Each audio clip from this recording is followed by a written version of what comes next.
ഇപ്പോഴാണ്. ആ വരികൾ പൂർണ്ണമായത് ഇപ്പോഴാണ്. അന്ന് അയ്യപ്പന് വേണ്ടി രചിച്ച വരികൾ പൂർണ്ണമായത് എനിക്ക് തോന്നുന്നത് ഇപ്പോഴാണ്. ഈ പാരഡി ഗാനമല്ല, അത് അയ്യപ്പനെ കളിയാക്കിയുള്ള പാട്ടാണ്. അപ്പോൾ ഒരു കുറച്ച് വർഷങ്ങൾക്ക് മുമ്പ് ഞാൻ ഒരു മുസ്ലിമാണ്. മുസ്ലിം പാട്ട് എതിരായി കളിയാക്കിയാൽ അതിന് എതിരെയുള്ള പാട്ട് തന്നെ. സർക്കാർ കോടതി പോവാൻ അവരെല്ലാം നിരീശ്വരവാദികൾ, കോൺഗ്രസ്സുകാർ നിരീശ്വരവാദികളല്ല. പിന്നെ എങ്ങനെയാവും? തെറ്റ് ചെയ്ത കാരണം സ്വന്തം താല്പര്യങ്ങൾ മാത്രം നോക്കി ചെയ്യുമ്പോൾ അത് തെറ്റാണെന്ന് പറയാനുള്ള ആർജവം കാണിക്കണം. ഒരു കാര്യം പറയുന്നതിനും ഒക്കെ നമ്മുടെ ഫണ്ടമെന്റൽ റൈറ്റ്സ് അല്ലേ, നമ്മുടെ മൗലികമായ അവകാശങ്ങളാണല്ലോ. ഇക്കഴിഞ്ഞ തദ്ദേശ തെരഞ്ഞെടുപ്പിൽ കോൺഗ്രസ് അല്ലെങ്കിൽ എല്ലാ പാർട്ടിക്കാരും അങ്ങോട്ടും ഇങ്ങോട്ടും ചെളിവാരി എറിയുകയും അല്ലെങ്കിൽ അവരവരുടെ കഴിവുകളെ കുറിച്ച് ഏറി പറയുകയും അല്ലെങ്കിൽ കഴിവ് കുറച്ച് പറയുകയൊക്കെ ചെയ്യുന്നത് സർവ്വസാധാരണമാണ്.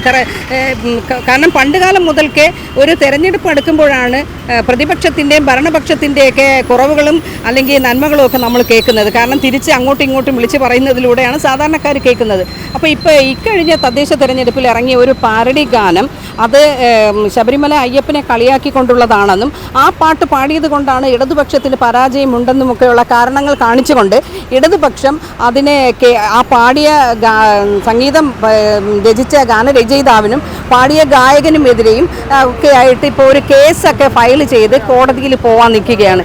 ഇതിനെതിരെ സാധാരണക്കാർക്ക് എന്താണ് പറയാനുള്ളത്, അല്ലെങ്കിൽ അവരുടെ പ്രതികരണം എന്താണെന്ന് നമുക്ക് കേട്ട് നോക്കാം. അയ്യപ്പൻ്റെ ആ പാട്ടിനെ ഇത്രത്തോളം വളച്ചൊടിച്ചു, അതിനെതിരെ ഇപ്പം കേസുമായിട്ടൊക്കെ മുന്നോട്ട് പോവുകയാണ്. ഇതിനെക്കുറിച്ച് ഒരു സാധാരണക്കാരൻ എന്നുള്ള നിലയിൽ ചേട്ടൻ്റെ അഭിപ്രായം എന്താണ്? ഞാനൊരു തികഞ്ഞ അയ്യപ്പ വിശ്വാസിയാണ്.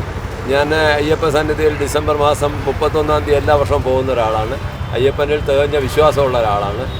ഈ പാരഡി ഗാനത്തെക്കുറിച്ച് പറയുകയാണെങ്കിൽ അന്ന് എഴുതിയ ഭക്തി ഗാനത്തിൻ്റെ ശരിക്കും പൂർണ്ണമായ വരികൾ ഇപ്പോഴും വന്നപ്പോഴാണ്, ഈ പാരഡിയിലൂടെ വന്നപ്പോഴാണ് ജനം ഏറ്റെടുത്തതും ജനത്തിന് അത് പൂർണ്ണമായിട്ടും മനസ്സിലാക്കിയത് കള്ളന്മാരുടെ കയ്യിലാണ് താക്കോലിരിക്കുന്നതെന്നും ജനം നന്നായിട്ട് മനസ്സിലാക്കിയെന്നാണ് ഞാൻ വിശ്വസിക്കുന്നത്. ഈ ഗാനത്തിന് ഇപ്പോഴാണ് ഒരു അർത്ഥം വന്നത്. അർത്ഥം ശരിക്കും വന്ന ഇപ്പോഴാണ്. ആ വരികൾ പൂർണ്ണമായത് ഇപ്പോഴാണ്. അന്ന് അയ്യപ്പന് വേണ്ടി രചിച്ച വരികൾ പൂർണ്ണമായത് എനിക്ക് തോന്നുന്നത് ഇപ്പോഴാണ്. ഇപ്പോഴും വന്ന വരികളാണ് ശരിക്കുമുള്ള വരികളെന്ന് ഞാൻ വിശ്വസിക്കുന്നു. ഇങ്ങനെ ഒരു കേസിന് പോയി കഴിഞ്ഞാൽ അതിനോട് എന്താണ് അഭിപ്രായം ചേട്ടാ? കേസിന് പോയിട്ട് കാര്യമില്ലല്ലോ. കള്ളന്മാർ കേസിന് പോയിട്ട് കാര്യം തന്നെ. കള്ളന്മാർക്ക് ഒരിക്കലും നീതി ലഭിക്കാൻ പോകുന്നില്ല. അയ്യപ്പനെ അന്ന് വഞ്ചിച്ച ബിന്ദു അമ്മിണിയും മറ്റുള്ളവരെയും കൊണ്ടുപോയി വഞ്ചിച്ച് ചതിച്ച് അയ്യപ്പനെ വിവാഹം കഴിച്ചവർക്കെതിരെ അവർക്കിനി എന്തിനാണ് പോകാനായിട്ട്? അവരെ മോഷ്ടിക്കാൻ കയറിയവർ മോഷ്ടിച്ച് കൈക്കലാക്കാന്നുള്ളതാക്കി. കള്ളൻ ശരിക്കുമുള്ള കള്ളനും കൂടെ രംഗത്ത് വരണമെന്നാണ് അയ്യപ്പ നാമത്തിൽ എൻ്റെ പ്രാർത്ഥന. തീർച്ചയായിട്ടും അയ്യപ്പൻ പണി കൊടുത്തത് തന്നെയല്ലേ ഇത്? അയ്യപ്പൻ തന്നെയാണ് കൊടുത്തത്. അയ്യപ്പനെ വിവാഹം കഴിപ്പിച്ചവർക്കും കൂടെ കൊടുക്കാനുണ്ട്. ഇത് ബാക്കിയുള്ളവർക്കും കൂടെ കൊടുത്ത് പൂർണ്ണമാവുമ്പോഴേ എൻ്റെ മനസ്സിന് ശാന്തിയാവുള്ളൂ. ഞാനൊരു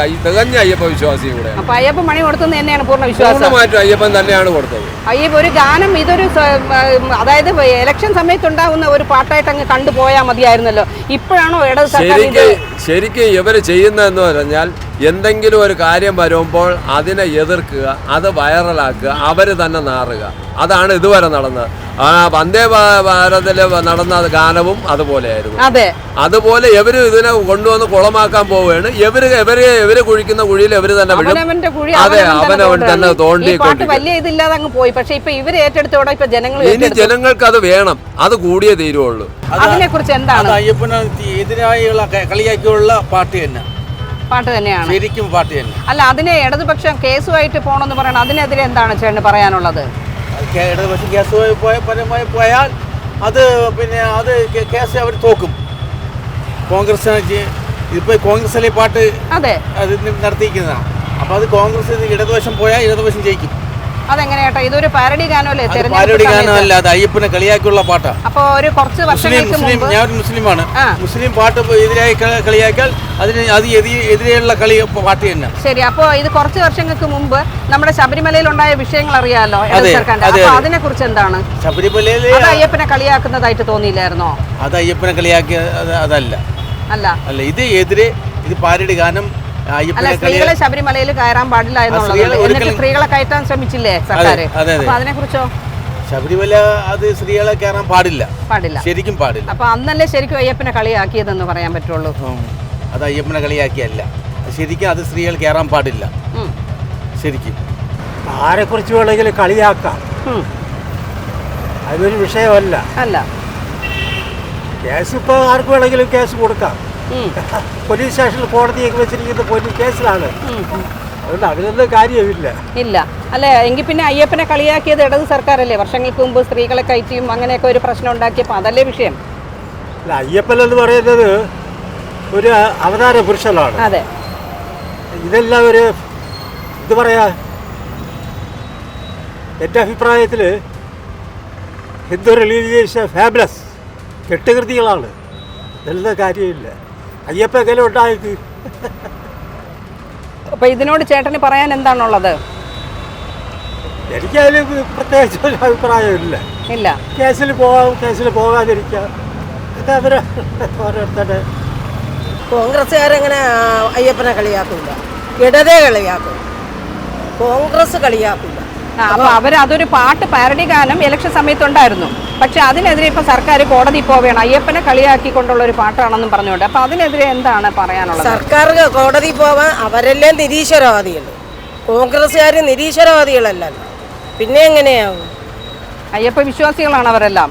ആ, കോൺഗ്രസ്സുകാർ ഹിന്ദു മതവിശ്വാസികളാണല്ലോ. ഈ കമ്മ്യൂണിസ്റ്റുകാരല്ലേ കോവിലി പോവാത്തവരും നിരീശ്വരവാദികളും. ഞാൻ കമ്മ്യൂണിസ്റ്റുകാരിയായിരുന്നു, ഇപ്പോഴല്ലേ ഞാൻ കമ്മ്യൂണിസ്റ്റിന്റെ കാല് മാറിയത്. അല്ല, കുറച്ച് വർഷങ്ങൾക്ക് മുമ്പ് അവിടെ സ്ത്രീകളെ കയറ്റിയത് ഇത്രയും പ്രശ്നങ്ങൾ അത്രയും ഉണ്ടാക്കിയത് കമ്മ്യൂണിസ്റ്റുകാരല്ലേ? അതെ. അപ്പൊ അവരിപ്പോ എങ്ങനെയാണ് അയ്യപ്പന്റെ ഒരു ഭാഗം പിടിച്ച് പറയുന്നത് എന്നുള്ളതാണ്. ഞാൻ ആരുടെയും ഭാഗം പിടിച്ച് പറയുന്നതല്ല, എനിക്ക് എൻ്റെതായ ഒരു അഭിപ്രായമുണ്ട്, അത് വെച്ച് പറഞ്ഞതാണ്. എനിക്ക് പ്രത്യേകിച്ച് ഒരു അഭിപ്രായമില്ല. ഇല്ല, അതെന്തായിട്ട് അങ്ങനെ? എൻ്റെ അഭിപ്രായം പറയാൻ എത്ര പാട്ടിക്കാൻ ഇറങ്ങണം. ഇല്ല, അതല്ലേ, അങ്ങനെ ഒന്ന് കണ്ടാ പോരെ? പിന്നെ അല്ലാതെ ഇതിന് കേസിന് പോയി കഴിഞ്ഞാൽ ഇത് കേസ് ജയിക്കുമെന്ന് തോന്നുന്നുണ്ടോ? ഈ കേസ് ഇല്ല, എത്ര കോമഡിക്കാൻ ഇറങ്ങിയിട്ടുണ്ട്. അതെ. മാത്രമല്ല ഇത് അങ്ങനെ ഒരു അയ്യപ്പ സ്നേഹം പറഞ്ഞെങ്കിൽ ഇത് വർഷങ്ങൾക്ക് മുമ്പ് സ്ത്രീകളെ കയറ്റിയപ്പോഴൊക്കെ അല്ലേ നോക്കേണ്ടതായിരുന്നത്? അല്ല, അതിപ്പോ നമ്മുടെ സമൂഹത്തിലെ രാഷ്ട്രീയ പാർട്ടികളെ നോക്കിയാലേ, അതായത് ഓരോരുത്തർക്കും ഓരോ താല്പര്യങ്ങളുണ്ട്. തീർച്ചയായിട്ടും അതനുസരിച്ച് അവർ ഇന്റർപ്രിറ്റ് ചെയ്യും. അതെ. അപ്പോൾ അതെന്ന് പറയുമ്പോൾ നമുക്ക് അവർ വസ്തുതയല്ല പറയുന്നത് ആണ്. നമുക്കത് മാധ്യമങ്ങളിലോ അല്ലെങ്കിൽ ഏതെങ്കിലും ദൃശ്യമാധ്യമങ്ങളിലോ അല്ലെങ്കിൽ ഒന്നും തന്നെ നമുക്ക് യാഥാർത്ഥ്യങ്ങൾ മനസ്സിലാക്കാൻ പറ്റുന്നില്ല. എല്ലാം മാനിപ്പുലേഷനാണ്, അത്രേ ഉള്ളൂ, സ്വന്തം താല്പര്യങ്ങൾ. അപ്പം നമ്മൾ എന്ത് പറയാൻ, എല്ലാം സ്വന്തം താല്പര്യങ്ങൾ ആണ്. രാഷ്ട്രീയമായിരുന്നാലും all are driven by self interest. അത്രേ ഉള്ളൂ. പിന്നെ നമുക്ക് എന്ത് അഭിപ്രായം പറയാം? അല്ല, ഇത് ഇലക്ഷൻ സമയത്ത് ഇങ്ങനെയൊക്കെ ഇറങ്ങുമ്പോൾ അതൊരു സർവ്വസാധാരണമാണ്, അങ്ങോട്ടും ഇങ്ങോട്ടും പറയുന്നത്.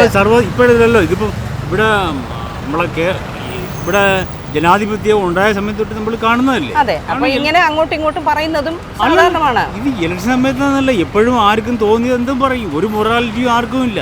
അതെ, തോന്നുന്നതൊക്കെ പറയും, എനിക്ക് ജയിക്കണം, അത്രേ ഉള്ളൂ. അങ്ങനെയാണെങ്കിൽ ഈ സർക്കാർ കുറച്ച് മുന്നേ ശബരിമലയിൽ കാണിച്ചു കൂട്ടിയതൊക്കെ കണ്ടിട്ടുണ്ട് എങ്കിൽ എല്ലാവരും അപ്പോഴും പറയണ്ടായിരുന്നു അയ്യപ്പനെ കളിയാക്കിയതാണെന്ന് പറഞ്ഞിട്ട്. സർക്കാർ ചെയ്തതെല്ലാം തെറ്റാണെന്ന് ഞാൻ പറയുന്നില്ല. അപ്പം സുപ്രീം കോടതി ഒരു വെഡിറ്റ് ഉണ്ടാക്കി, കാരണം സ്ത്രീകൾക്ക് പ്രവേശിക്കാവുന്നു. അന്ന് പറയുമ്പോൾ അത് കോൺസ്റ്റിറ്റ്യൂഷണലായിട്ടുള്ള ഡിസിഷനാണ്. അപ്പോൾ അതെന്ന് പറയുമ്പോൾ അങ്ങനെ കോടതിക്ക് ഡിസിഷൻ എടുക്കാൻ പറ്റും. അപ്പോൾ അത് ഇംപ്ലിമെൻറ്റ് ചെയ്യാൻ ഇടതുപക്ഷ സർക്കാർ ശ്രമിച്ചു. അതൊരു തെറ്റാണെന്ന് ഞാൻ പറയില്ല. അപ്പം ഇടതുപക്ഷ സർക്കാരായാലും നല്ല കാര്യങ്ങൾ ചെയ്താൽ അംഗീകരിക്കണം. തെറ്റ് ചെയ്ത കാരണം സ്വന്തം താല്പര്യങ്ങൾ മാത്രം നോക്കി ചെയ്യുമ്പോൾ അത് തെറ്റാണെന്ന് പറയാനുള്ള ആർജവം കാണിക്കണം. കാരണം ആരും അത് കാണിക്കുന്നില്ല. അങ്ങനെ ആരെങ്കിലും ഏതെങ്കിലും രാഷ്ട്രീയ പാർട്ടിയിൽ ഞങ്ങൾ ആർജവം കാണിച്ചാൽ അവരൊക്കെ സെൽഫ് അവർ പാർട്ടിക്ക് എഗൻസ്റ്റ് ആണെന്നോ അല്ലെങ്കിൽ സമൂഹത്തിനെതിരാണെന്നൊക്കെ ലേബൽ ചെയ്ത് അവർ സത്യം പറയരുത്. സത്യം പറയരുത്, ആരും സത്യം പറയാൻ പാടില്ല. സത്യം മനസ്സിലാക്കരുത്, സത്യം പറയരുത്. അങ്ങനെ ജീവിച്ചാൽ നമുക്ക് ജീവിക്കാം. അങ്ങനെ ജീവിച്ചാൽ നമുക്കിവിടെ സ്വസ്ഥമായിട്ട് ജീവിക്കാം, കഴിഞ്ഞുകൂടാം, കഞ്ഞി കുടിച്ച് കഴിയാം. അതെ, എന്ത് പറയാൻ സുഹൃത്ത്. പിന്നെ നമ്മൾ എന്ത് പറയാൻ അഭിപ്രായം പറയും, നമ്മൾ അഭിപ്രായം പറഞ്ഞാൽ നമ്മൾ നോട്ടപ്പുള്ളിയാണല്ലേ, നമ്മൾ നോട്ടപ്പുള്ളിയാവും, നമ്മൾ ദേശവിരുദ്ധനാവും. അതെ, അതുകൊണ്ട് അഭിപ്രായങ്ങളൊന്നും പറയാതിരിക്കുക നല്ലത്. നന്നായി. ശരി, പറയുന്ന അവരൊരു വാദം, അവരൊരു വാദം. അല്ല, ഈ ഇലക്ഷൻ സമയത്ത് അങ്ങോട്ടും ഇങ്ങോട്ടും ഓരോരുത്തർ പറയാറുണ്ട്. അപ്പൊ അതിനെ പറഞ്ഞുകൊണ്ട് അതുകൊണ്ടാണ് അവർക്ക് വോട്ട് കുറഞ്ഞത്, പരാജയപ്പെടാൻ കാരണം. അതൊരു കാര്യമല്ല. അല്ല അല്ല, ജനങ്ങൾ അതിനെ സ്വീകരിച്ചിട്ടില്ല. അതെ, ജനങ്ങളുടെ മനസ്സ് മാറി അവർ വോട്ട് ചെയ്തു. അതെ, ഇത്രയും വർഷത്തെ 45 വർഷത്തെ ഭരണം കണ്ടു, അവരെ കണ്ടു, അത് മാറി ഒന്ന് മാറണം, അത്രേ ഉള്ളൂ. അല്ലാതെ ഈ പാട്ട് കേട്ടതുകൊണ്ട് കോർപ്പറേഷൻ പഞ്ചായത്ത് അത് പാർട്ടിപരമല്ല, അല്ല, വ്യക്തിപരമാണ്. തീർച്ചയായിട്ടും. അതുകൊണ്ട് ജനങ്ങളൊന്ന് മാറി ചിന്തിച്ചു. പക്ഷെ സർക്കാർ പറയുന്നത് ഇങ്ങനെ ഒരു പാട്ട് കേട്ടത് കൊണ്ടാണ് അവർക്കൊരു പരാജയം. സർക്കാർ വന്നാലും അവരത് പറയും. അങ്ങനെ ഒരു ഗാനം ജനങ്ങളെ കേൾപ്പിച്ചത് കൊണ്ടാണ് ഇടത് സർക്കാരിന് പരാജയം ഉണ്ടായത്. അതുകൊണ്ടൊന്നുമല്ല, അതില്ലെങ്കിൽ തന്നെ ഈ ഇടതുപക്ഷത്തിന്റെ ജനങ്ങളുടെ ഭരണം എല്ലാം കണ്ടുകൊണ്ടിരിക്കുകയില്ലേ ജനങ്ങൾ. അതെ. അപ്പൊ അതുമായിട്ട് അവർ കോടതിയിൽ കേസിന് പോകണമെന്ന് അപ്പൊ ആ കേസിന് അങ്ങനെ ഒരു ഇത് കേട്ടുകേൾവിയുണ്ടോ? അങ്ങനെ നമുക്കൊരു കാര്യം പറയുന്നതിനും ഒക്കെ നമ്മുടെ ഫണ്ടമെന്റൽ റൈറ്റ്സ് അല്ലേ, നമ്മുടെ മൗലികമായ അവകാശങ്ങളാണല്ലോ. പിന്നെ അതിനൊക്കെ കോടതിയെ സമീപിക്കാൻ പോയ ഇലക്ഷൻ സമയത്ത് തീർച്ചയായിട്ടും എല്ലാവരും അങ്ങോട്ടും ഇങ്ങോട്ടും പറയും, എന്തെല്ലാം പറയുന്നുണ്ട്. അതെ, അതിനെയൊക്കെ കേസാക്കാൻ പോയി കഴിഞ്ഞാൽ ഇത് അവരുടെ പരാജയം ഉണ്ടായത് പരാജയം കൊണ്ട് അവർ ചുമ്മാ അതെല്ലാത്തിനും അവരെ കാശുള്ളതുകൊണ്ട് ജനങ്ങളെ കാശുണ്ടല്ലോ കോടതി കൊടുക്കാനും കോടികളോ ചെലവാക്കാനും അത്രേ ഉള്ളൂ.